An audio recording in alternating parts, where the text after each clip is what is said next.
भक्तों, आज जो है नवरात्रा का पहला दिन है और माता का ये सुंदर दरबार सजा है और भक्त तो दूर दूर से आए हैं। बोलो क्यों? क्योंकि माता सबके दुख हरती है। तो जोर से बोलो। मैं नहीं सुनिया। जयकारा शेरावाली दा, बोल साचे दरबार की। अब तो सारी रात जयकारे लगाने। लेकिन बड़की, जो भक्त आज दरबार में नहीं आ पाए हैं उन बेचारों का क्या? अब जहां भक्त हैं वहां भगवान है। अरे दरबार आओ या ना पाओ, मैया तो मन से लिखे ईमेल भी पढ़ लेती है।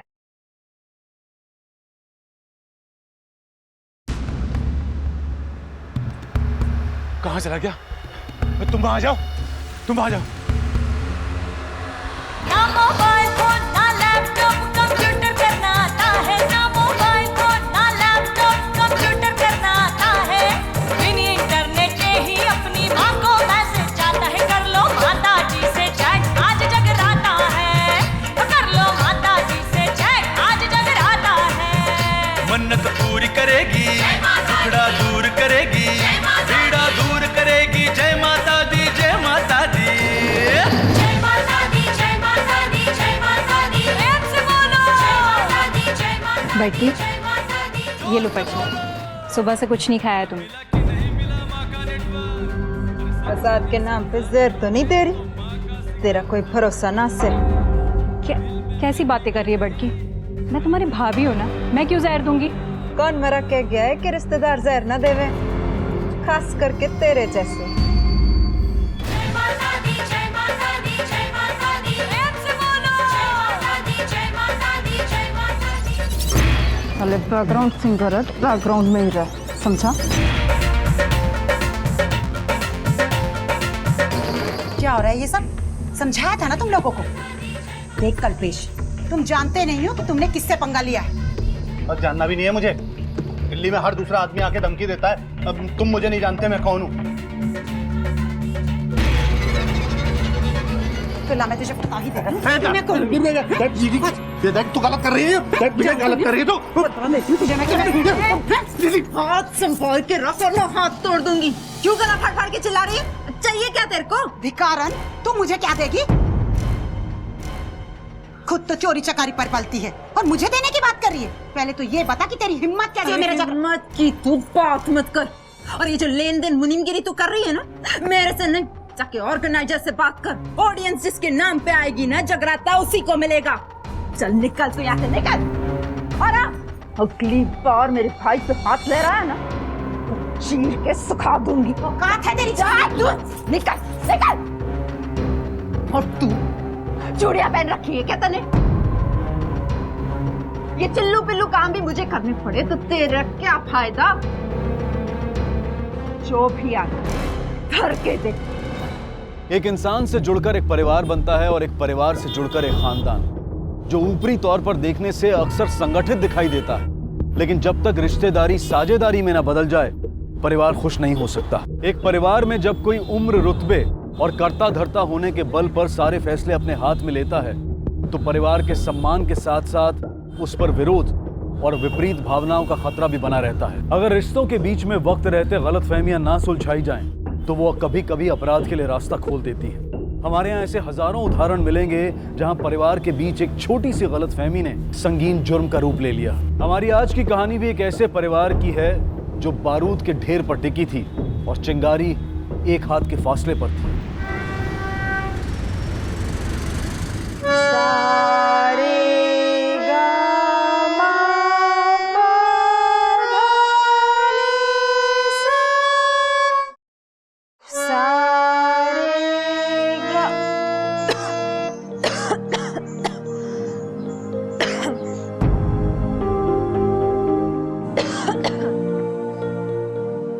फिर चाय वाली बन के घूम रही है। तेरे से कही थी ना मैंने जाके पढ़ाई कर। हाँ? और वो बकरियां कहाँ है जो मैंने पाल रखी हैं? बड़की तुम चाय लो ना। तू भी ना। मैं तो बस चाय लाई थी। जैसे तुमने अपना सिंगिंग का सपना पूरा किया, वैसे ही मेरा विदेश जाकर पढ़ाई करना और वहां पर अच्छी नौकरी करने का सपना पूरा कर रहे हो। मैं तो बस। अरे बहन है तू मेरी, जान दे के भी ना तेरा सपना पूरा करूंगी। मेरे को तो खुशी इस बात की है कि अगले महीने तू ये ढोल मंजीरे की दुनिया से ना दूर चली जाएगी। अरे फॉरेन जाएगी मेरी बहन, फॉरेन। ले आए पैसे? हाँ। ला दे, जा बुला ले सबको। अरे आशा, संजय, लोकेश, ये ले, गिन ले। गिनने की क्या जरूरत है, पूरे ही होंगे। गिन ले, तेरे को बड़की पे विश्वास कहाँ होगा। ये ले, रख। ये ले लोकेश, तेरे।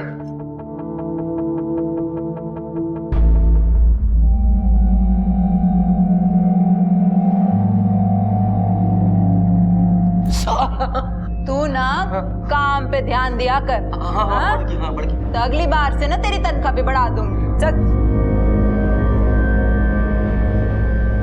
और ये तेरे लिए। बड़की, पर मेरे लिए पैसे क्यों? मैं तो बिजनेस का हिस्सा भी नहीं हूँ। अरे तू मेरे बिजनेस का नहीं, मेरे दिल का हिस्सा है। ये तेरी तनख्वाह नहीं है, तेरे खर्चे के लिए। Thank you so much. ठीक है। भैंस के फुफ्फा, ये तो आधे ही पैसे हैं। बड़की, वो मैं तो पूरे ही पैसे ला रहा था, रास्ते में जीजा जी मिल गए थे, उन्होंने छीन लिए। कमाल है तू, तेरे रोक के नहीं गए के?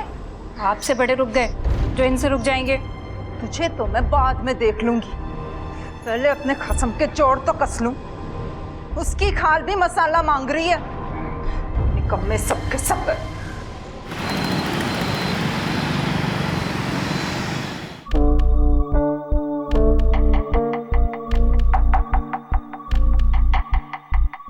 आज तेरे भाई ने बाजी मार ली। अबे पत्ते छोड़, फटाफट वो आ गई तेरी बीवी, देख चंडी का रूप लेके। भाग। साले कमीने, मैं इसलिए कमा रही हूँ ताकि तुझे दारू में उड़ाए। हाँ? रुक।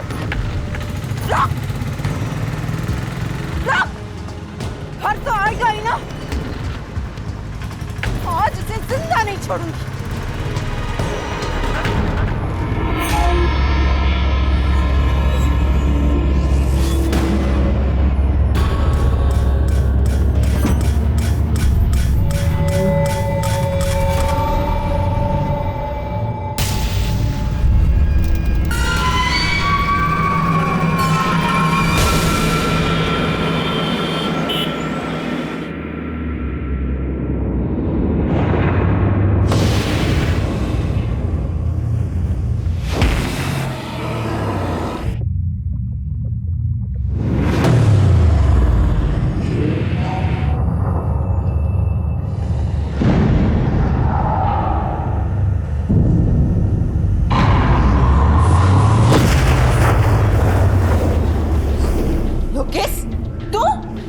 हिम्मत कैसे हुई आने की?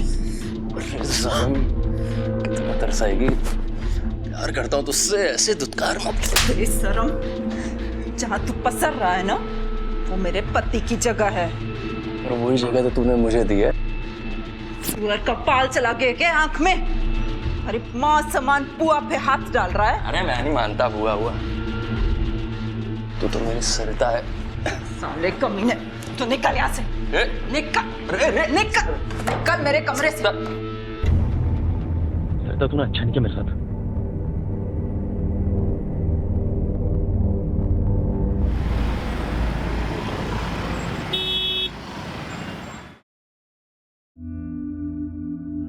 क्या हुआ? शकल की लटका रखी है। वो बड़की, कल रात को लोकेश आपके कमरे में आया था क्या?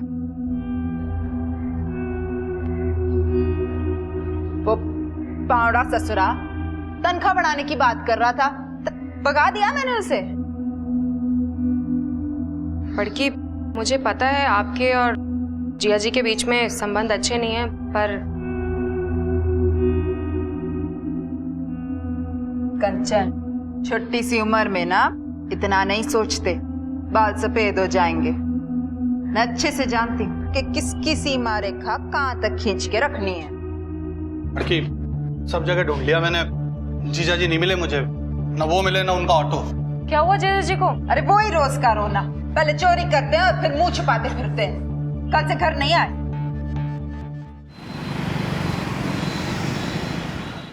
कुछ झगड़ा वगड़ा हुआ था आप लोगों का?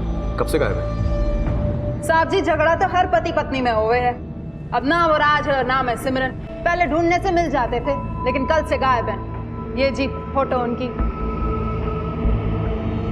फैमिली में कौन कौन है? जी फैमिली में पहली शादी से एक 10 साल का छोरा है। पहला पति गुजर गया तो मनोज से दूसरी शादी कर ली। अब बाकी भाई भाभी, उनका बेटा और मेरी एक छोटी बहन है। सब एक साथ मकान में रहते हैं। और आपके पति काम क्या करते हैं? काम का तो वो बिल्कुल है नहीं, कहने के लिए ऑटो चलाता है। जी ऑटो का नंबर फोटो के पीछे लिखा है।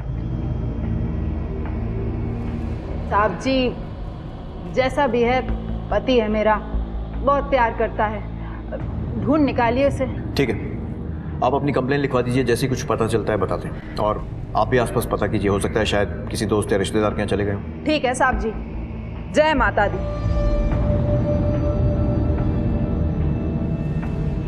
सर ये सरिता तो मशहूर जगराता सिंगर है।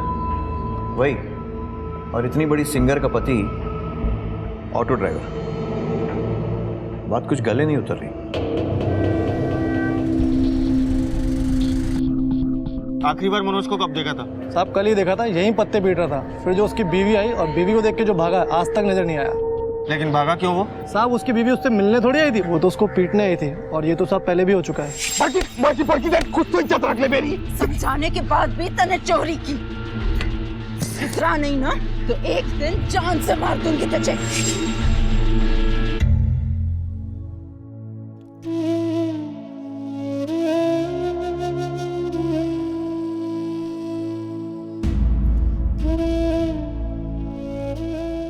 मम्मी, आप आ गए? बहुत दर्द हो रहा है। आपने मना किया था, फिर भी मैं भाग गया। मैं पुलिस को सब बता दूंगा। मारती हूँ मैं मनोज को। मेरे से गलत बात ना बर्दाश्त नहीं होती। हाथ बहुत जल्दी छूटता है मेरा। ऐसा क्या गलत काम करता था वो? एक हो तो बताऊं। दारू वो पिए, चोरी वो करे, जुए की लत उसे। इतनी वजह क्या कम है किसी को कूटने के लिए? और तो और मेरे जगराते में भी कम कर्म कांड न करी उसने। ना मोबाइल फोन ना लैपटॉप कंप्यूटर करना आता है। ना मोबाइल फोन ना लैपटॉप कंप्यूटर करना आता है। बिना इंटरनेट के ही अपनी माँ को मैसेज जाता है। लानत है भाई इस पे। माता के दरबार में दारू पी के आ गया।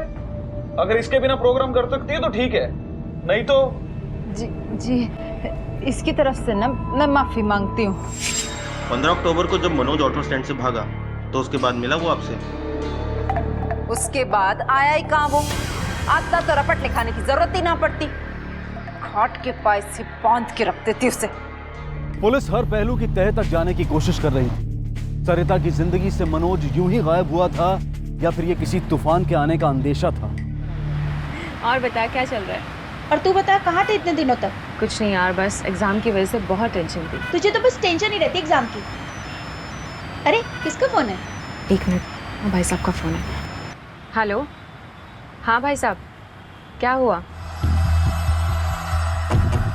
क्या? भैया ऑटो घुमाइए। सर घर में किसी तरह के फोर्स एंट्री के निशान नहीं मिले और ना ही ऐसा लगता है कि मर्डर करते हुए कोई स्ट्रगल हुआ है। सर घर के आसपास पड़ोसियों से पूछताछ की है। सर उनका भी यही कहना है कि उन्होंने घर में आते जाते किसी को नहीं देखा। मतलब कातिल या तो कोई घर वाला है या फिर कोई जान पहचान वाला। बड़के में छोड़ गई। आप लोगों ने घर में ठीक से चेक किया है? कोई कीमती सामान गायब हुआ हो या फिर कुछ चोरी वगैरह? बड़की के सारी जेबें गायब हैं, उसकी अलमारी में से भी और उसके बदन पे से भी। लेकिन कैश जैसा था वैसा का वैसा ही रखा है। कत्ल हुआ तब आप लोग कहाँ? मैं लोकेश के साथ मंडी तक गई थी सब्जी लेने के लिए, और आई तो देखा कि मर गई। आपको किसी पर शक है? दिव्या हो सकती है। जगराते में सिंगर थी और कुछ दिन पहले तो बड़की के साथ उसका बहुत जोर से झगड़ा भी हुआ। कारण तू मुझे क्या देगी? खुद तो चोरी चकारी पर पलती है और मुझे देने की बात कर रही है। ये सरिता का बेटा है ना, चिंटू? ये कहाँ है? सर वो क्रिकेट स्कूल में उसको कैसे बताएंगे कि बड़की? राकेश सर, लाश को पोस्टमार्टम के लिए भिजवा दो। Right sir. राकेश, सिंदूर से वोकल कॉर्ड्स खराब होती है, यानी सरिता का गाना या फिर गाने से मिली शोहरत और पैसा किसी को पच नहीं रहा था। अब वो इंसान या तो मनोज हो सकता है या फिर कोई ऐसा इंसान जिसकी सरिता से बेइज्जती हुई हो, और ये भी पॉसिबिलिटी है कि कोई दूसरा सिंगर जिसका मार्केट सरिता ने खराब किया हो, शायद दिव्या। सर सरिता काफी दबंग औरत है, कोई एक आदमी उसे कंट्रोल कर सके ये थोड़ा मुश्किल है। एग्जैक्टली। अकेला आदमी गला घोटते हुए मुंह में सिंदूर नहीं ठूस सकता। एक काम करो, इन्वेस्टिगेशन को फास्ट ट्रैक करो, सरिता और मनोज के कॉल रिकॉर्ड्स निकलवाओ और ये जो ज्वेलरी की चोरी हुई थी उसे ट्रैक करो, और इस दिव्या को उठाओ। सर। मुझे यहाँ क्यों बैठा रखा है? मनोज के कॉल रिकॉर्ड्स में सबसे आखिरी कॉल तेरा था। चल बता, क्यों कॉल किया था उसे? वो सर, मैं उनका भतीजा हूँ सर,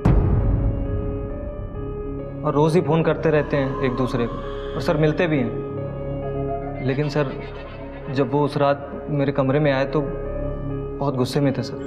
पता नहीं साली लुगाई है कि बवाल, सब जानता हूं उसका तिरिया चरित्र। वो समझती कि मुझे कुछ पता नहीं है, साली भतीजे से लगी पड़ी है और मेरे सामने सती सावित्री होने का स्वांग रचती। अब बताता हूं उसे मनोज क्या चीज है। सरिता और लोकेश का अफेयर चल रहा था, वही लोकेश जो सरिता के साथ जगराते में गाता है। जी सर, फूफा गुस्से में कुछ उल्टा सीधा ना कर दे इसलिए मैंने फोन किया था उनको। जब मनोज गायब हुआ तुम कहाँ थे? सर मैं साउंड इक्विपमेंट लेने चांदनी चौक गया हुआ था। लोकेश। सर। लोगों ने ऐसे ही बदनाम कर रखा है पुलिस को। डर मत, अगर सच सच बोलेगा तो मारना तो दूर, हाथ भी नहीं लगाएंगे। चल बता, सरिता से क्या रिश्ता है? सर वो बुआ थी मेरी। वो तो सबको पता है, जो सबको नहीं मालूम है वो पता। देख, अब तू हमें मजबूर कर रहा है तेरी हड्डियां तोड़ने पर, और बेटा पुलिस की मार ना जिंदगी भर दुखती है। चल शाबाश बता। सर जी, मैं सरिता से प्यार करता था। हम दोनों एक दूसरे के करीब आ गए थे। वो पैसा वाला। समझ गया कैसा वाला। और ये नजदीकियां कब और कैसे बढ़ी? सर वो मनोज दारूबाज था और सरिता को उसकी आदत बिल्कुल पसंद नहीं थी। अरे हट! मैं दारू पीऊं या जहर खा के मर जाऊं, तेरे से क्या?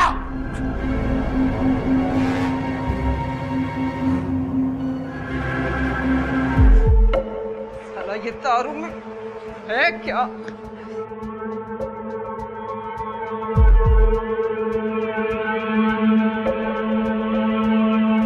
बुआ जी, मैंने एक नया गाना लिखा है, ये देखो क्या जोरदार गाना लिखा है मैंने।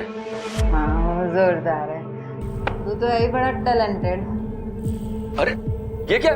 छोड़ मैं भी तो देखूं ये ससुरी दारू में ऐसी क्या चीज है कि मेरा पति मुझे छोड़ के इसके पीछे।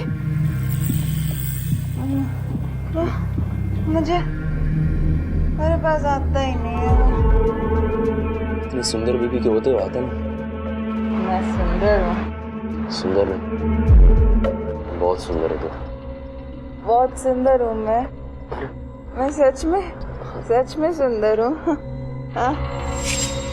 मम्मी कसम खाकर कह रहा हूँ सर, उसके बाद ऐसा कुछ नहीं हुआ। ठीक है, अभी तुझे जाने दे रहा हूं, पर ज्यादा दूर का जगराता मत पकड़ना। हो सकता है तुम्हें फिर से आना पड़े जगराते के लिए।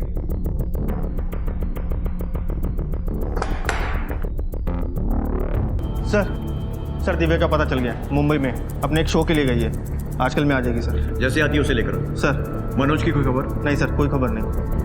राकेश, मुझे लगता है अब तक के इन्वेस्टिगेशन के हिसाब से इस मर्डर के पीछे सबसे स्ट्रांग मोटिव मनोज का ही है। हेलो। हाँ क्या? सर ये बच्चा बता रहा है कि चिंटू 18 अक्टूबर के मैच के बीच से ही भाग गया था। ए बोलना ओए चिंटू किधर है चिंटू? और डेट इतने अच्छे से कैसे याद है?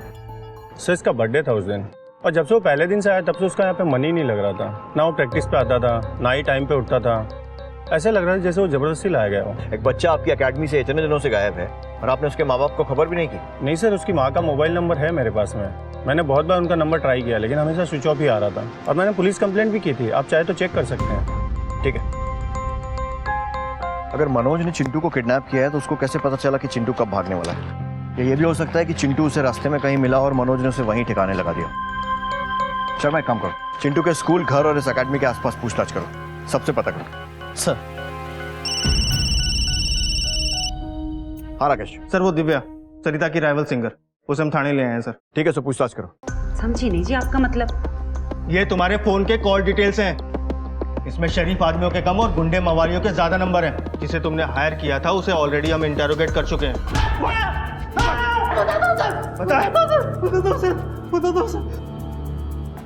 ये फोटो किसने दिया? किसने दिया? जगराते में गाने वाली दिव्या ने दिया। वो बोल रही थी कि इतना थप्पड़ मार रहा कि वो गाना तो क्या, वो सुनना भी भूल जाए सर। एक टाइम पे बहुत नाम था जी मेरा जगराते में, और वो सरिता वो मेरी असिस्टेंट हुआ करती थी। असिस्टेंट भी क्या, मेरे घर में बाई थी, झाड़ू पोछा लगाती थी। हो तेरे सिवा अब कुछ भी नहीं मुझे भाता है, आज जगराता है। अरे वाह सरिता, तुम तो बहुत अच्छा गाती हो, सिंगर क्यों नहीं बन जाती? मैंने उस सरिता को सरिता से सरिता चौहान बनाया, अपने जगराते में गाने गवाए, और आज लोग उसे पसंद करने लगे। मेरे सारे जगराते उसी के पास जाने लगे। स्टार बन गई जी वो। मेरे अलावा कोई और भी दुश्मन होगा उसका, और वही हाथ साफ कर चला गया। सर मुझे लगता है कि दिव्या सच बोल रही है, क्योंकि हमने उसके गुंडों के ऊपर सारी डिग्री अपना ली, लेकिन हर बार वो एक ही बात बोलते हैं, हमने कुछ नहीं किया, हमने कुछ नहीं किया। राकेश, इस केस में अब तक कुछ भी ठोस हाथ नहीं लगा है। न चोरी की ज्वेलरी बरामद हुई है, न मनोज का पता चला है, और ना ही चिंटू का। जांच तेज करनी पड़ेगी। पुलिस ने छानबीन में जमीन आसमान एक कर दिया, लेकिन नतीजा नील बटा सन्नाटा जैसे था। कुछ भी कह पाना मुश्किल था। पुलिस की सारी मेहनत अंधे कुएं में जा रही थी। सर इंफॉर्मेशन के हिसाब से मनोज का ऑटो पूसा हिल के फॉरेस्ट के पास देखा गया। और मनोज, उसकी कोई खबर? नहीं सर, उसकी कोई खबर नहीं।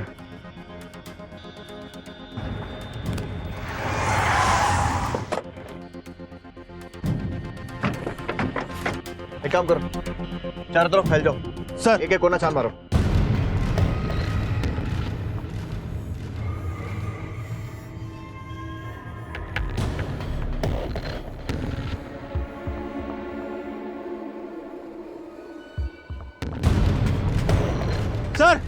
Sir auto.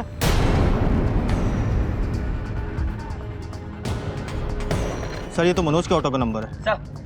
सर देखिए यहाँ पे किसी के ड्राई ब्लड के निशान है, और ऑटो में चाबी भी लगी हुई है। हो सकता है खून चिंटू का ही हो। मनोज उसे किडनैप करके यहाँ लाया और फिर उसका मर्डर कर दिया। सर अगर चिंटू का मर्डर यहाँ पे हुआ है तो जाहिर सी बात है उसने लाश भी आसपास ठिकाने लगाई होगी। एक काम करो, फॉरेंसिक्स वालों को बुलाओ और आसपास का पूरा एरिया छान लो। सर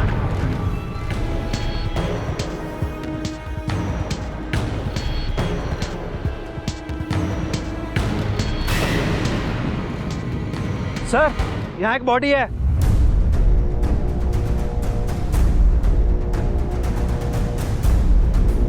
सर ये तो मनोज है।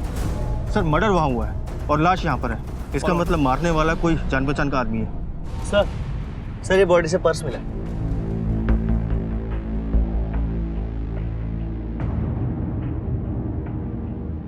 एक बात तो क्लियर है, चोरी या लूटपाट के इरादे से इसका मर्डर नहीं किया गया, क्योंकि पर्स में पैसे, यहाँ तक कि ऑटो भी सही सलामत है। एक काम करो, इसकी बॉडी पोस्टमार्टम के लिए भेजो। इस बार जाने दो, आगे से कोई भी शिकायत आए तो अंदर कर देना। Sir postmortem report. सर इस पोस्टमार्टम रिपोर्ट के हिसाब से मनोज का कत्ल 15 अक्टूबर यानी सरिता के कत्ल से ठीक 2 दिन पहले हुआ था। उसके ऊपर 2 वार किए गए थे सर, एक पेट में और एक दिल के पास। मौत इंटरनल ब्लीडिंग की वजह से हुई थी। इसका मतलब मनोज का सरिता के कत्ल में कोई हाथ नहीं है। लेकिन इस तो और उलझ गया। संजय के बयान के हिसाब से मनोज गुस्से में उसके यहाँ गया था, और उसके बाद वो कहाँ गया ये हमें नहीं मालूम। संजय ने कहा कि जब मनोज गायब हुआ तब वो चांदनी चौक में साउंड इक्विपमेंट खरीद रहा था, पता करो इस बात में कितनी सच्चाई है। ठीक है सर, मैं एक टीम भेज देता हूँ। इस पूरी फैमिली पर 24 घंटे नजर रखो।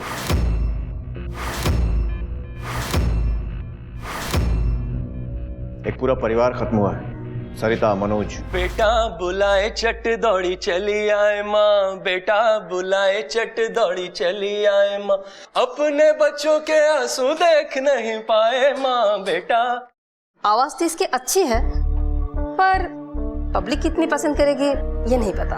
अरे मैडम, ये कोई नया थोड़ी है, सरिता के साथ सालों से गा रहा है। आप देखिएगा मेरे बेटे को पब्लिक कितना पसंद करेगी।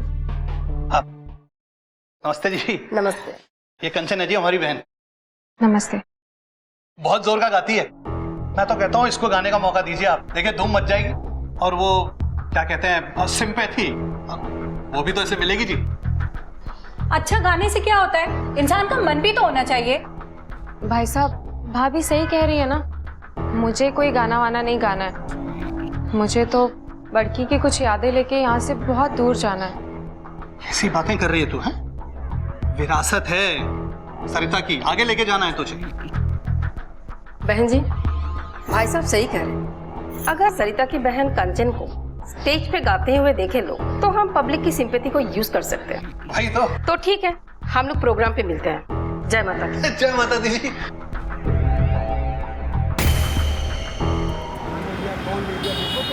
हेलो जी भाई साहब, जी मैं अभी ऑर्गेनाइजर से ही मिलकर आ रही हूँ। हाँ भाई साहब, बस अभी घर पहुंची।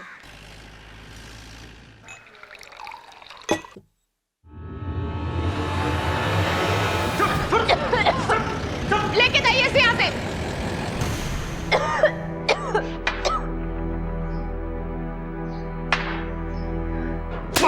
जगराता करेगा, जगराता करेगा। राकेश, बहुत ढीठ निकला ना तू। हमने सोचा था कि तुझे नहीं मारेंगे, पर नहीं, तू नहीं मारा। चल अब बता, कंचन को क्यों मारना चाहता था?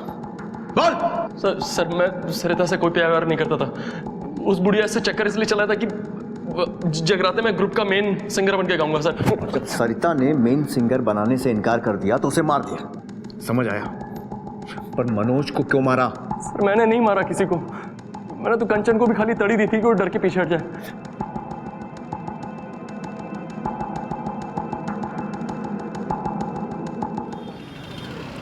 लोकेश इतनी आसानी से टूटने वाला नहीं। एक मिनट के लिए भी इस फैमिली पर से नजर मत हटने दो। सर संजय का साउंड ट्यूब पिन वाला बयान है ना, वो झूठा है सर। सर हमें चांदनी चौक ही नहीं, उसके घर के आसपास की जितनी भी दुकानें हैं सबसे पता किया सर।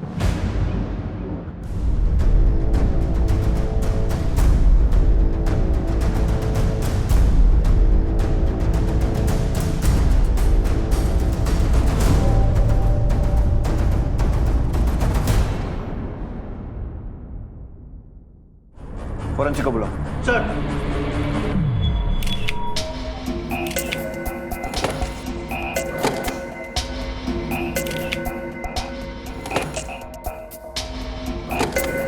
सरिता के मर्डर से संजय का कुछ ना कुछ लेना देना तो जरूर है। सर, मनोज की बॉडी पे चाकू से सिर्फ 2 बार हमला हुआ है और संजय की बॉडी पे कई निशान मिलते हैं। इसका सिर्फ एक ही मतलब है कि संजय को मारने वाला कोई पेशेवर कातिल नहीं है। मतलब संजय सिर्फ एक मोहरा था और चाल चलने वाला कोई और है।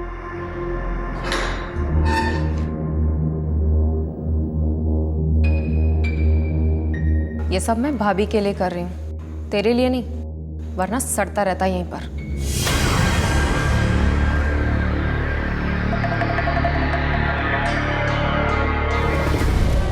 Please take me to police station. क्या हुआ?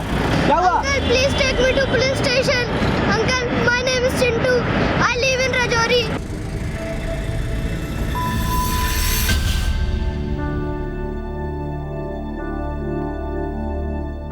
बड़की, तुम जहाँ भी हो, मुझे पता है तुम मुझे देख रही हो। मुझे पता है तुम कभी नहीं चाहती थी कि मैं ये सब कुछ करूं। मैं सिर्फ और सिर्फ ये सब तुम्हारे लिए कर रही हूँ। मुझे आशीर्वाद दो, ये मेरा पहला जगराता है। इंस्पेक्टर साहब को बताओ तुम्हारे साथ क्या हुआ। बताओ क्या हुआ तुम्हारे साथ? सर, मुझे एक गैंग ने किडनैप कर लिया था। वो बच्चों से जबरदस्ती भीख मंगवाते हैं, लेकिन मैं वहां से भाग आया। मुझे पता है मेरी माँ को किसने मारा है।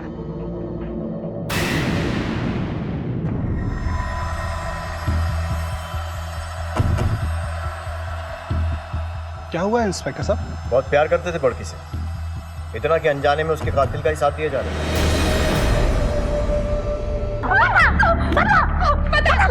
बताती हूँ। हाँ, मैंने उसे मारा। मुझे सिंगर बनना था, लेकिन वो मेरे रास्ते का सबसे बड़ा कांटा बनती जा रही थी। वो कभी नहीं चाहती थी कि मैं उसकी जगह लूं।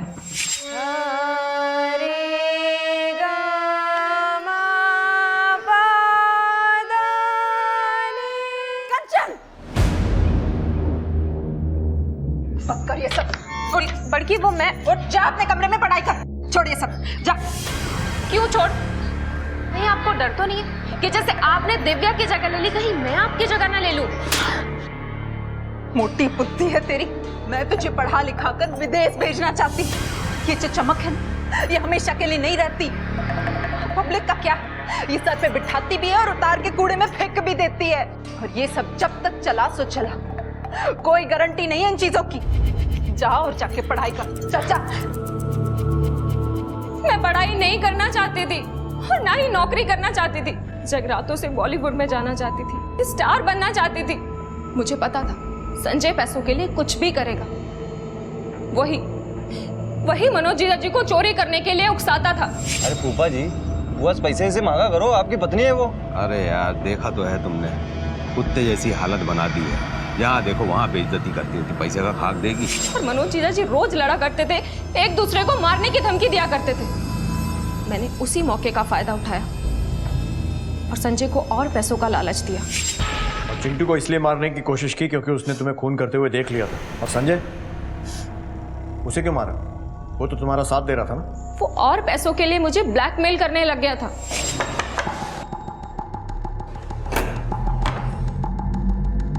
पैसे लाइए? हाँ। चला जाए। तुमने अपनी बहन तक को गलत समझा। वो बहन जो तुम्हारे लिए अपने से ऊंचा भविष्य चाहती थी। एक बात याद रखो, जो सपने जुर्म के साए में पलते हैं ना, कभी पूरे नहीं हो पाते। अब तुम अपनी सही जगह जा रही हो, वहां बैठकर जी भर के रियाज करना और पछताना।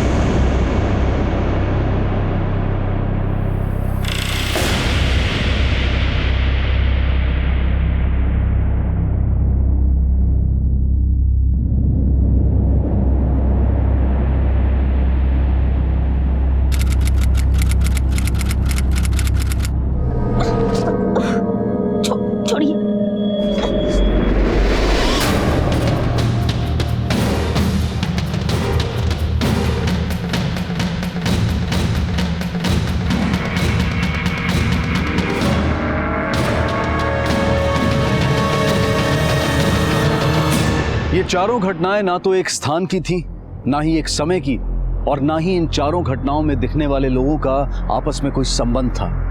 लेकिन इन चारों घटनाओं की पृष्ठभूमि एक ही तरह के अपराध में लिप्त थी। अपराध का असर हर जिंदगी पर अलग अलग था, लेकिन अपराध इतना घिनौना और इतने बड़े पैमाने पर हुआ था कि हर रोज एक नया चेहरा, एक नया नाम पीड़ित बनकर सामने आ रहा था।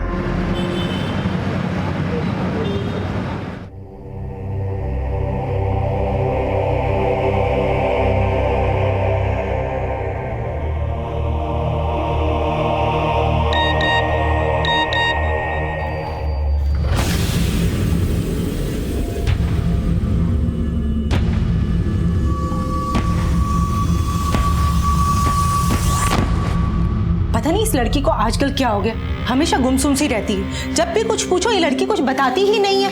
अरे इस उम्र में अक्सर ऐसा होता ही रहता है। क्या होता है? कुछ बच्चे पेरेंट्स के साथ सब कुछ शेयर नहीं करते। थोड़ा प्यार से पूछा करो, कहीं कोई अफेयर या ब्रेकअप वगैरह का चक्कर तो नहीं है? मम्मी, मैं कोचिंग क्लास जा रही हूँ। घर में चश्मा क्यों लगा रखा है? वो इन्फेक्शन हो गया है इसीलिए। अच्छा मुझे देर हो रही है, मैं चलती हूँ।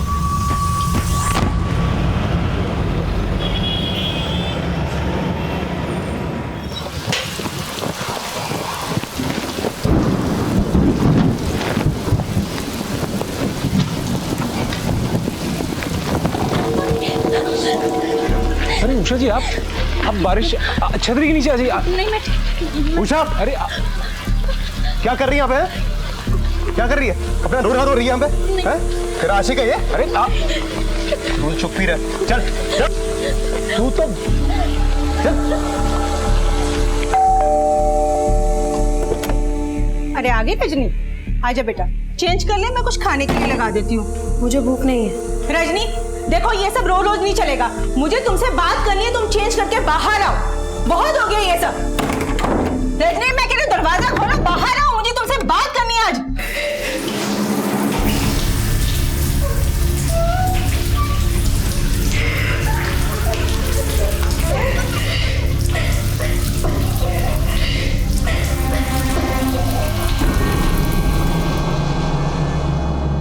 पायल, ऊपर ड्रेसिंग टेबल के पास सामान की लिस्ट रखी है, जल्दी से लेकर नीचे आओ।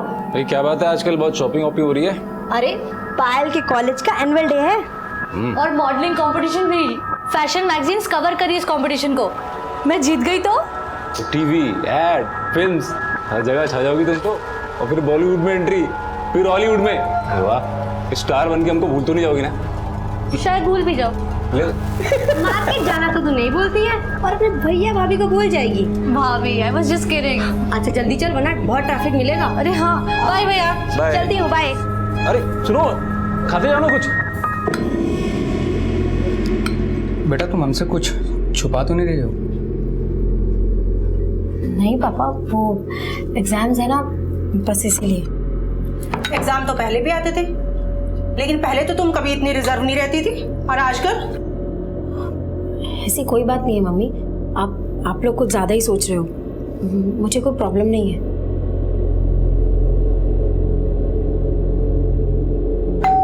आ रहा हूँ भाई, आ रहा हूँ।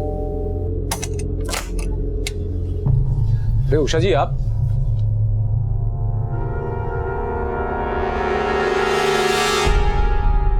आपको तो बहुत चोट लगी है। आप अंदर है क्या? आप बैठिए इधर आई। नहीं नहीं मानव जी, मैं यहीं ठीक हूँ, मेरी एक हेल्प करेंगे प्लीज? ये दवा मुझे लाके दे देंगे प्लीज? प्लीज मानव जी, मुझे बहुत दर्द हो रहा है।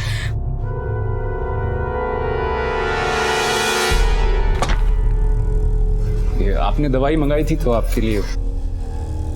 कितना हुआ? नहीं ऐसा कुछ नहीं, मैं बस चलता हूँ। प्लीज कम ना, एक चाय तो पी के जाइए प्लीज।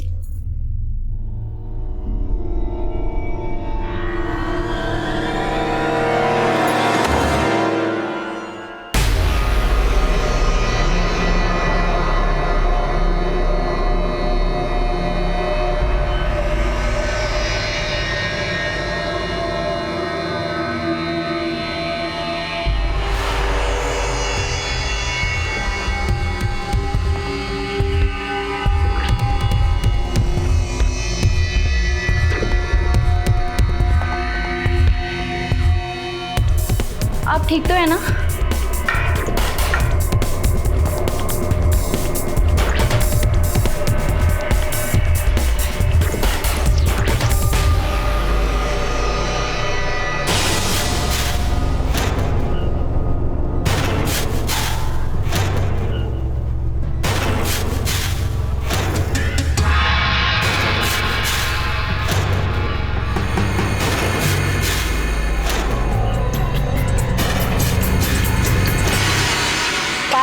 तुझे ना वो पिंक वाली ड्रेस पक्का ट्राई करनी चाहिए। मैं भी वही सोच रही थी भाभी। हाँ भैया से आप रिक्वेस्ट करो ना मुझे थोड़े और पैसे देने के लिए, ताकि मैं वो खरीद लूँ। और पता है वो रेड वाली ड्रेस, ये तो वो भी बहुत अच्छी थी। बोल रहे हैं, लगता है शायद ना वो हेडफोन लगाकर म्यूजिक सुन रहे हैं। यू नो हाउ लगा के देखती हूँ, यहाँ भी नहीं है। पायल तू जरा ऊपर देख कर क्या। अच्छा चाय पिएगी तू? नहीं मन नहीं है। भैया भैया कहाँ चले गए? भैया भैया आप अंदर हो?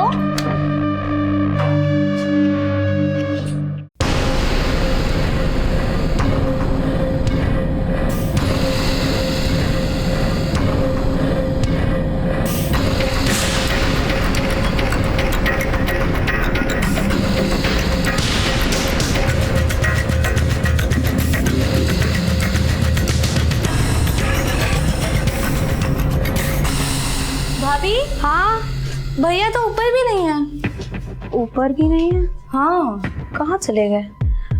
फोन करती हूँ।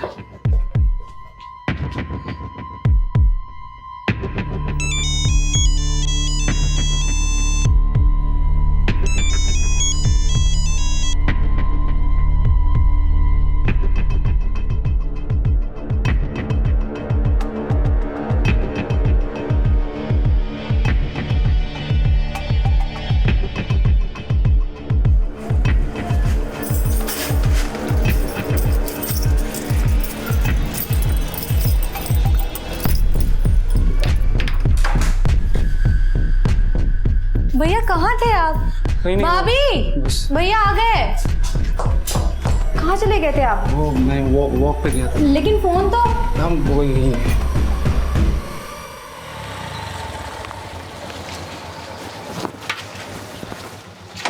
मानव जी नमस्कार।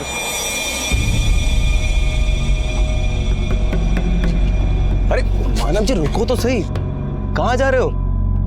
आप तो रूठी सनम की तरह कर रहे हो। देखो तुम देखो।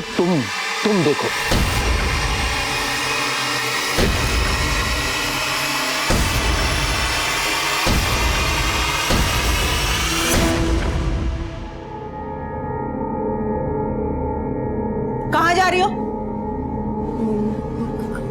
Coaching class. मैं वहीं से आ रहा हूँ। और आज क्या? पिछले 1 महीने से तुमने एक भी क्लास अटेंड नहीं की है। क्यों? चल क्या रहा है? झूठ क्यों बोल रहे हो तुम? नहीं पापा, आपको किसी ने झूठ बोला होगा। मैं तो कोचिंग क्लास ही जाती हूँ। देखो, झूठ पापा नहीं बोल रहे, झूठ तुम बोल रही हो। तुम रोज रोज जाती कहाँ हो? कोई लड़के का चक्कर? नहीं मम्मी, आप लोग गलत समझ रहे हो। ऐसा कुछ भी नहीं है। अरे तुम क्या कर रहे हो? मुझे सच सच बता दो, तुम हमारी नाक कटाने कहाँ जाती हो? देखो बेटा, हमने तुम्हारी लाइफ में कभी इंटरफेयर नहीं किया और तुम हमें भी अंधेरे में रख रही हो। हाँ? बोलो क्या बात है? इससे प्यार से बात करने की जरूरत नहीं है। ये लड़की एक दिन हमारी इज्जत के बट्टे लगा कर रहेगी। कुछ बोलती क्यों नहीं? चुप क्यों है? अरे बोलो ना, कुछ बोलती क्यों नहीं? रजनी, रजनी! रजनी बात सुनो, दरवाजा खोलो। रजनी दरवाजा खोलो बेटा। रजनी दरवाजा खोलो। रजनी बेटा दरवाजा खोलो बेटा। रजनी दरवाजा खोलो बेटा। रजनी दरवाजा खोलो।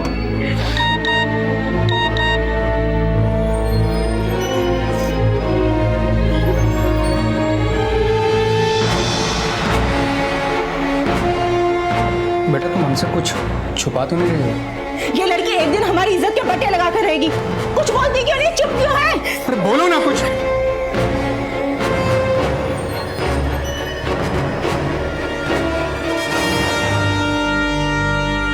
अदिति गर्ग, मीनाक्षी सिंह, रचना अग्रवाल। सर ये तीनों ही सुसाइडल केस है। अदिति गर्ग का सुसाइडल केस हमें सीलमपुर थाने में मिला था, मीनाक्षी सिंह का तिलक नगर थाने में और रचना अग्रवाल का कन्हैया नगर थाने में। सर मैंने इन तीनों केस की स्टडी की है। इन तीनों का आपस में कोई कनेक्शन नहीं है और ना ही इन लड़कियों के परिवार वालों का आपस में कोई कनेक्शन है। लेकिन एक ही हफ्ते के अंदर 3 लड़कियों का अचानक सुसाइड करना और उनकी सुसाइड की वजह सामने नहीं आना, इसका मतलब है वजह को छुपाया जा रहा है। और माना इनका आपस में कोई कनेक्शन नहीं है, लेकिन इनके सुसाइड की वजह एक ही हो तो? सर शादरा पुलिस स्टेशन से पता चला शादरा में एक और लड़की ने सुसाइड किया है।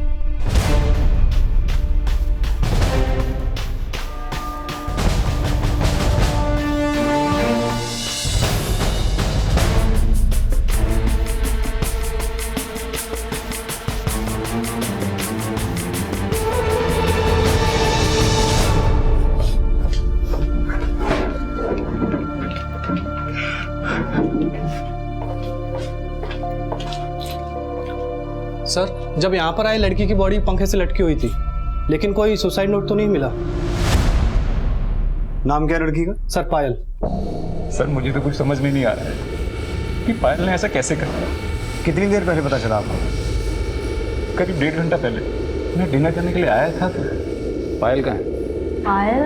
पायल अपने कमरे में होगी, मैं बुला के लाती हूँ। पायल, क्या वजह हो सकती है आत्महत्या की? सर पायल बहुत हंसमुख लड़की थी और हमें तो खुद भी यकीन नहीं हो रहा है कि वो ऐसा कैसे कर सकती है। कहीं हमसे कुछ छुपा तो नहीं रहे? चालाकी से या किसी डर से? सर हम आपसे कुछ नहीं छुपा रहे।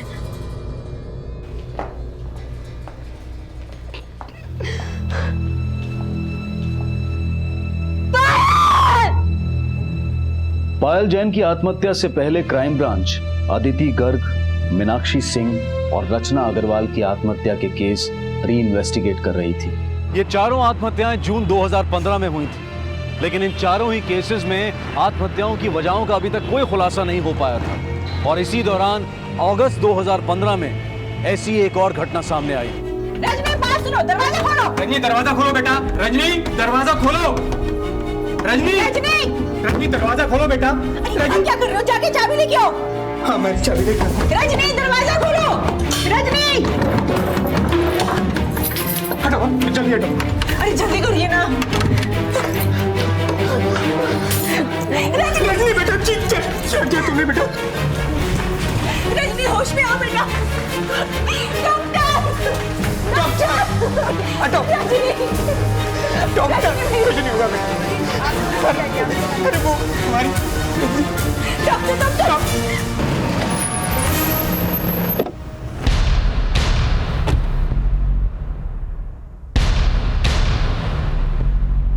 सर, रजनी पिछले काफी दिनों से परेशान लग रही थी। हमने उसकी परेशानी जानने की बहुत कोशिश की, लेकिन उसने कभी हमें कुछ बताया ही नहीं। डॉक्टर, कैसी है पेशेंट? रजनी की हालत क्रिटिकल है और हाथ की नस काटने के अलावा उसकी बॉडी में काफी सारी इंटरनल इंजरीज भी हैं। इंजरीज? कैसी इंजरीज? मुझे लगता है शी वाज ब्रूटली रेप्ड। इसका मतलब उसके सुसाइड अटेम्प्ट की वजह रेप है। उसने आप लोगों को कुछ बताया नहीं? नहीं सर, वो तो कल रात से घर पे ही है। पर उसके साथ जो हुआ वो नॉर्मल नहीं है। आई फील पिछले कई दिनों से उसके साथ लगातार सिर्फ जबरदस्ती नहीं, दरिंदगी के साथ कई बार रेप हुआ है। उसका प्राइवेट पार्ट पूरी तरह डैमेज हो चुका है। कंटिन्यूसली ब्लीडिंग भी हो रही है। उसके शरीर में पहले ही खून की कमी थी। अब सुसाइड अटेम्प्ट के बाद आई होप कि वो सरवाइव कर ले।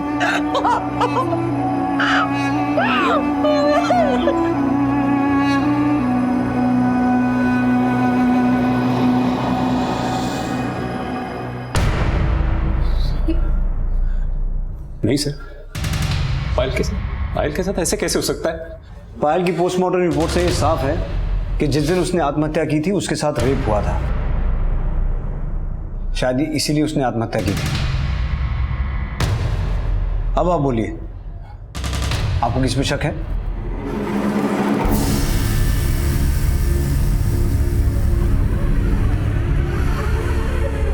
आप कुछ जानते हैं? नहीं सर, मैं कुछ नहीं जानता।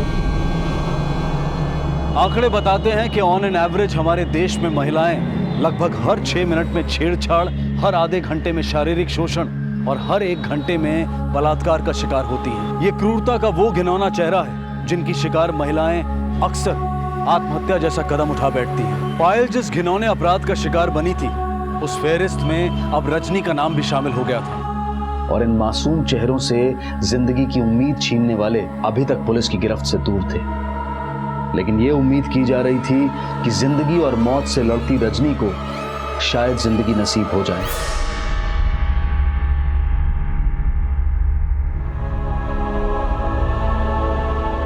और आखिरकार रजनी को होश आया, लेकिन उसके साथ हुई दरिंदगी की जो सच्चाई सामने आई, उसने पुलिस और प्रशासन दोनों को हिलाकर रख दिया।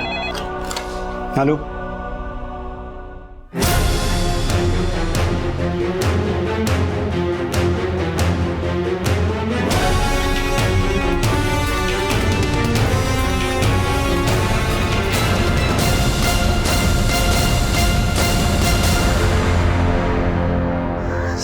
सर, मैंने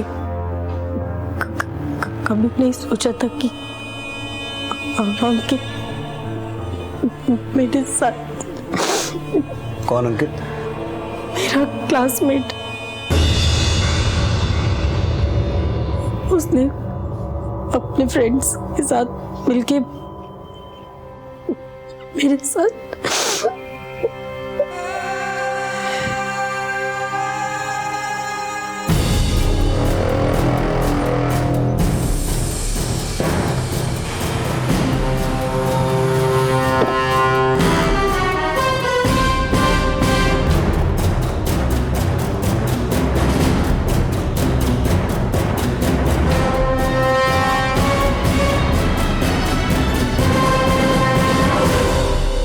अंकित के अलावा कौन कौन?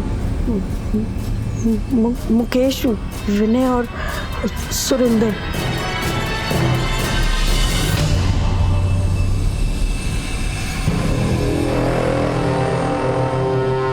अंकित मेरा बॉयफ्रेंड था। I trusted him. एक दिन वो मुझे अपने फ्रेंड के फार्म हाउस पर लेके गया।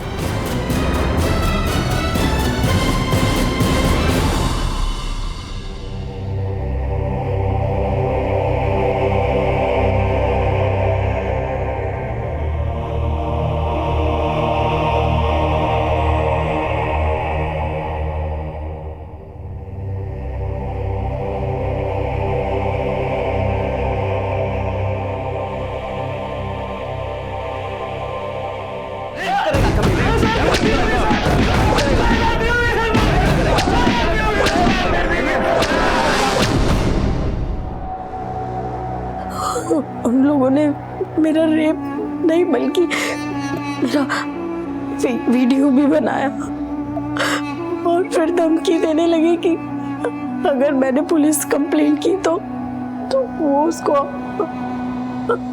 अपलोड कर देंगे।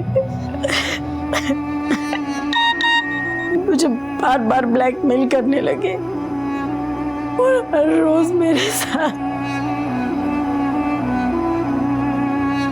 मेरी जिंदगी नर्क से भी बदतर बना दी सर। मैं रोज मर रही थी।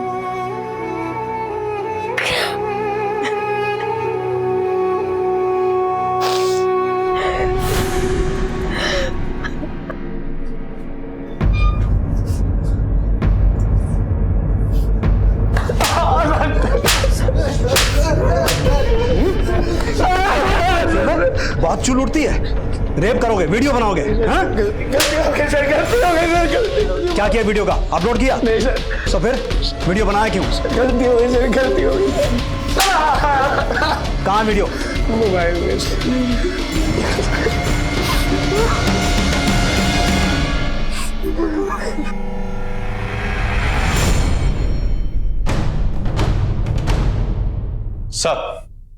सर अंकित और उसके दोस्तों के रूम से ये लैपटॉप, कुछ हार्ड डिस्क और पेन ड्राइव भी मिले हैं। चेक करो।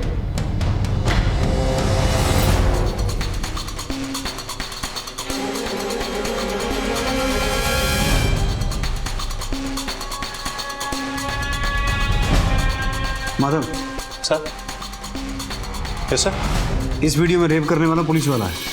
सी सर लेकिन ऐसा भी तो हो सकता है ना कि कोई और पुलिस का यूनिफॉर्म पहन के ये सब कर रहा हो।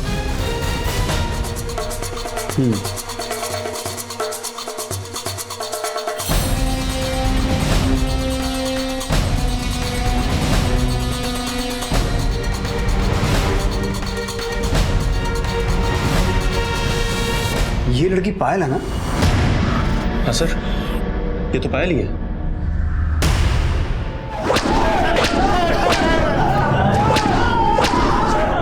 सर हमने उस लड़की का रेप नहीं किया सर। सर हमने तो सिर्फ वो वीडियो पर चेज किया था सर।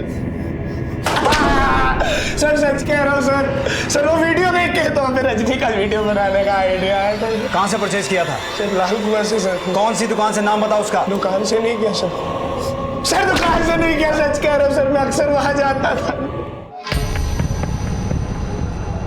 भैया कोई रॉ माल है क्या?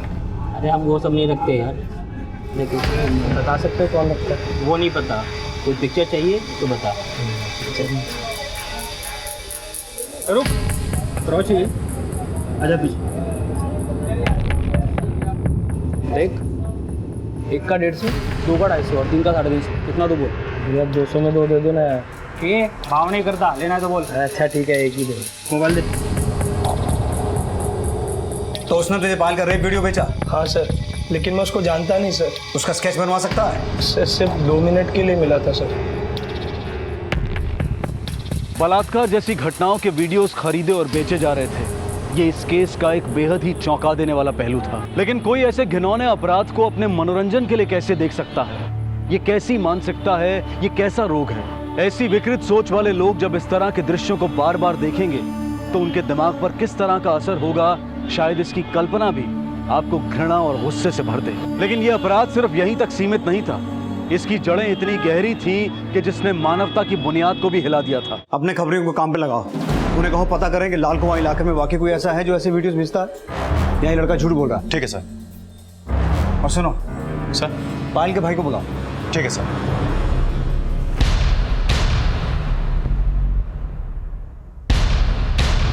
सर ये तो भूषण है। कौन भूषण? अरे अनम जी रुको तो सही, कहाँ जा रहे हो? देखो तुम देखो।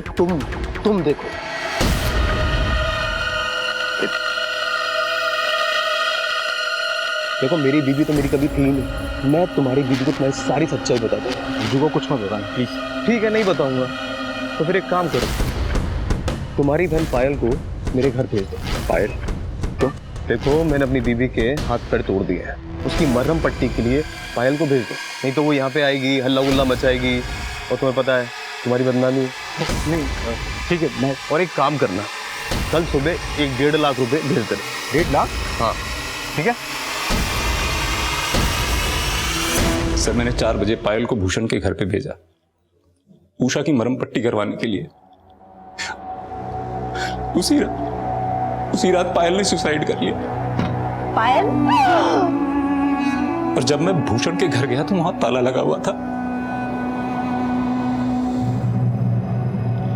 उनके मकान मालिक से पता चला कि वो लोग उसी रात को घर खाली करके चले गए थे। तुम्हारी बहन के साथ रेप हुआ, उसने आत्महत्या की, और पिछले 2 महीने से तुम खामोश हो। मेरी समझ नहीं आ रहा था कुछ भी कि मैं आपको क्या बताऊं। ये सब मेरी वजह से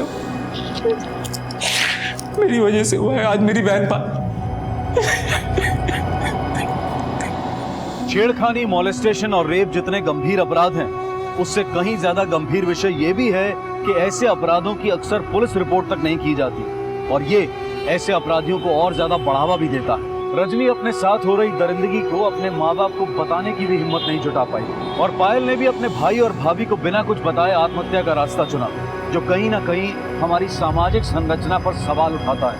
ऐसे अपराध की पीड़ित महिलाओं को हमारा समाज साहस देने की बजाय उल्टा उनके ही चरित्र पर सवाल उठाने लगता है। गलत करने वाले से ज्यादा सजा गलत सहने वाला भुगतता है। मानव ने पूरे 2 महीने तक उषा और भूषण की इंफॉर्मेशन पुलिस से छुपाई, और इतना समय ऐसे अपराधियों के भाग जाने के लिए काफी होता है। पुलिस ने जब भूषण और उषा के खिलाफ इन्वेस्टिगेशन शुरू की तो पाया कि दोनों अपराधी बिना किसी पुलिस वेरिफिकेशन के फेक आईडी देकर किराए पर रह रहे थे। सर भूषण और उषा ने फेक आईडी दी थी। ये रही उनके मकान की एग्रीमेंट कॉपी। मैंने उनकी आईडीज को क्रॉस चेक कर लिया है, और फिलहाल पुलिस के पास उनकी तस्वीरों के अलावा उनका कोई सुराग नहीं था। साथ साथ पुलिस इन्फॉर्मर्स ये पता लगाने में जुटे थे कि क्या पायल और दूसरी लड़कियों के रेप वीडियोस वाकई में पॉर्न देखने वालों को बेचे जा रहे थे। इंग्लिश नहीं, रॉ माल चाहिए। हमारे यहाँ नहीं मिलता ऐसा। आजकल हालात बहुत टाइट हैं और वो अब इस मार्केट में नहीं मिलता। कहाँ मिलता है?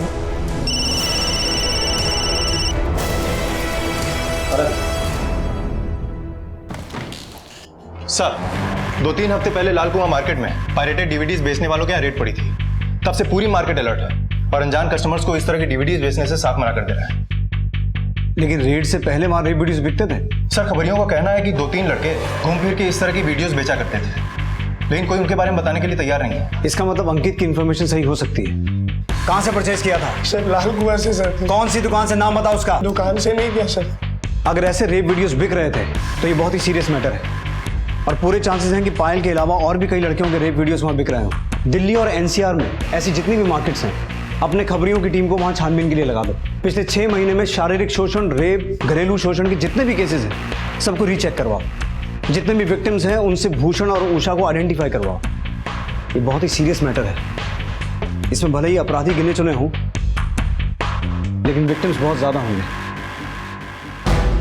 पुलिस हर एंगल से इस केस को इन्वेस्टिगेट करने में जुट गई, जिससे वो उन अपराधियों तक पहुंच सके जिन्होंने सिर्फ पायल और रजनी की ही नहीं, न जाने कितनों की जिंदगियां तबाह की थी। और इन्वेस्टिगेशन के दौरान कुछ ऐसे चेहरे भी सामने आए जिन्होंने इन घिनौने वीडियोस को देखने की लत में अपनी और अपनों की जिंदगी भी नर्क बना दी थी। सर 17 साल की एज से ही मुझे पॉर्न वीडियोस देखने का बहुत शौक था। फिर धीरे धीरे मेरा मन पॉर्न वीडियो से ऊब गया। फिर मैंने ज़्यादा एक्साइटमेंट के लिए रेप वीडियो देखना शुरू कर दिया और धीरे धीरे ये मेरी आदत बन गई सर। और सर, मेरी इस आदत की वजह से मेरी वाइफ भी मुझससे नाखुश रहने लगी थी, क्योंकि सर मेरा नॉर्मल सेक्स से ही जी उब गया था। पहले हमारे बीच बातचीत बंद हो गई, फिर झगड़े बढ़ने लगे और फिर बात इतनी बढ़ गई कि नौबत डिवोर्स तक आ गई। गंदे गंदे वीडियोस देखकर मेरे पति एकदम जानवर हो गए थे और मुझे भी जबरदस्ती वीडियो दिखाते।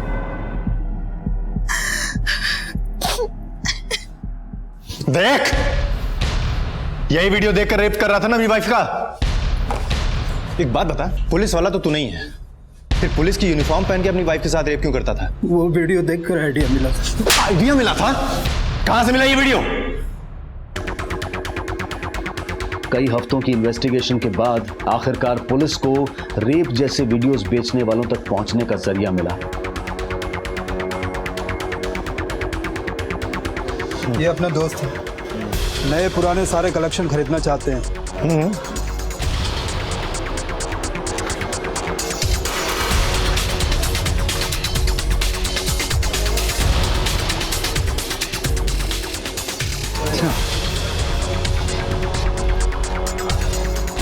क्या बढ़िया। तो फिर आ गया, बोला ना माल नहीं है। अरे मुझे नहीं चाहिए, इन्हें चाहिए, दोस्त है मेरे।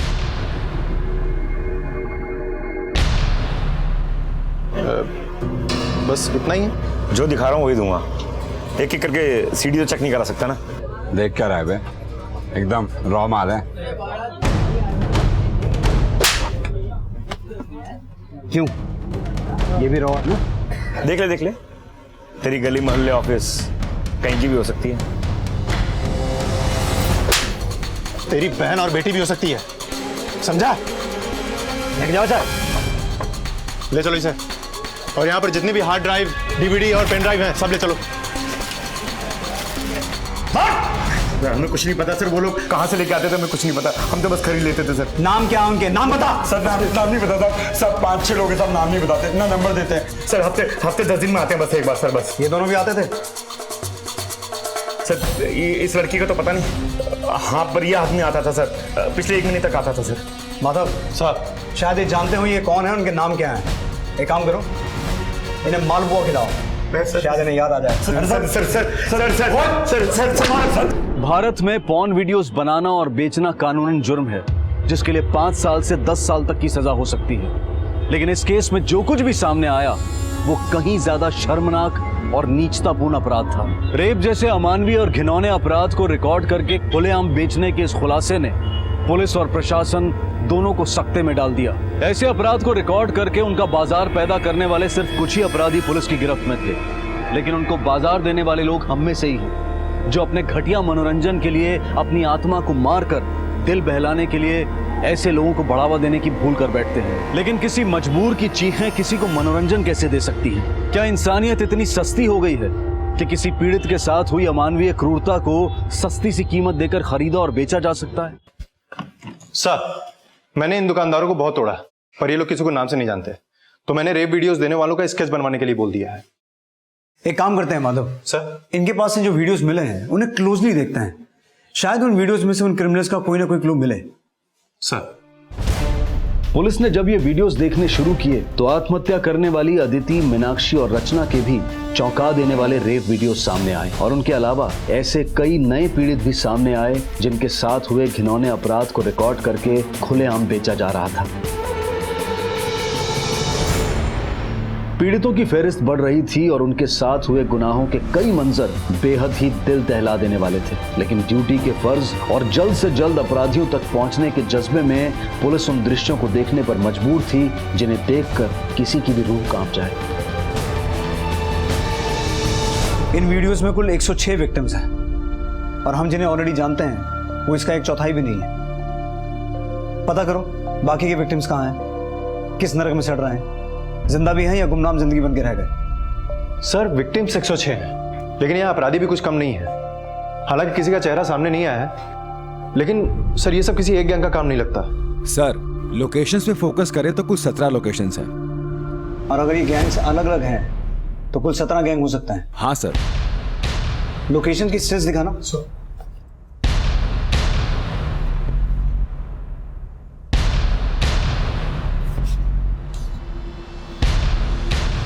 ये रेप्स ऑटो में भी हुए हैं। किसी ने ऑटो का कोई वीडियो देखा? मेरे पास एक वीडियो है सर, 1 मिनट दिखाओ।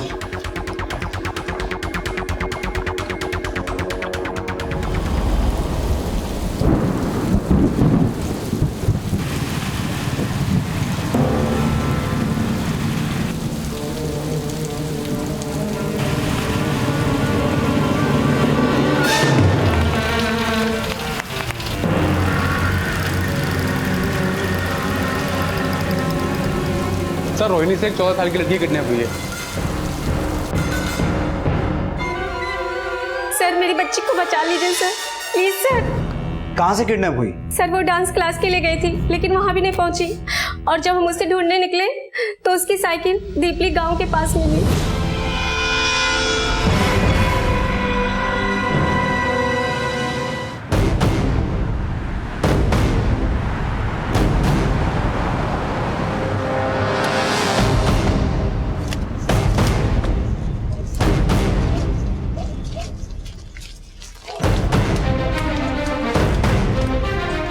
अगर ये किडनैपिंग उन्हीं रेपिस्ट में से किसी ने की है तो इसके पूरे चांसेस है कि ध्वनि को भी ऑटो में किडनैप किया गया। एक काम करो, अगर आसपास कोई सीसीटीवी लगा है तो उसका फुटेज निकलवाओ। Okay sir.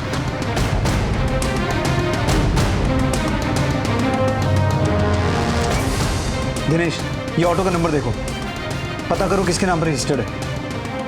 नरेंद्र सर, इन तीनों लड़कों की फोटो सर्कुलेट करवाओ। Okay sir. माधव, तुम पता करो इन तीनों लड़कों का कोई क्रिमिनल बैकग्राउंड तो नहीं है। Okay sir.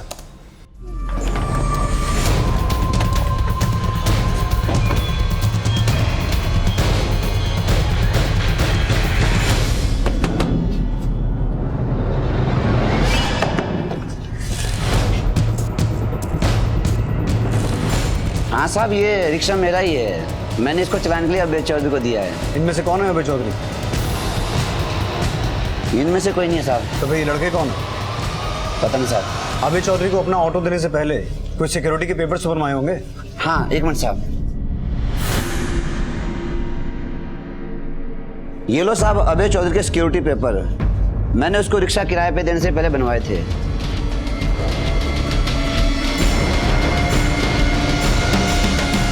यही है अभय चौधरी? हाँ जी साहब।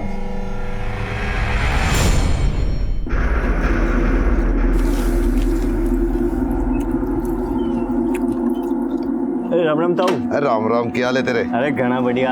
छोरी कहाँ है? अंदर है। अंदर है? आज जा फिर। आज जा।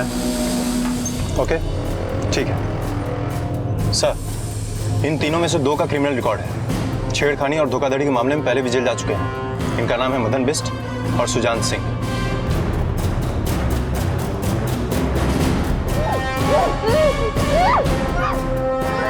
तीसरा वो छोटे वाला होगा। कहाँ के रहने वाले हैं? कंझावला सर। हेलो सर, उस ऑटो ने अभी रोहिणी सेक्टर 22 का सिग्नल क्रॉस किया था। इसका मतलब है ध्वनि को लेके कंझावला ही गए हैं। Baldev, Kanjhawala road, quick. भाग भाग। कर लो शिकार। चल।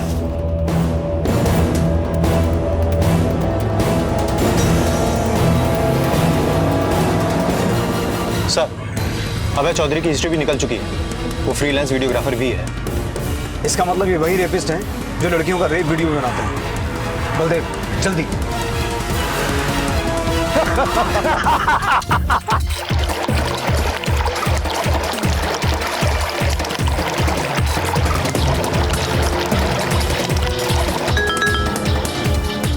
सर, अभय चौधरी का नंबर भी मिल गया है। Trace it, quick.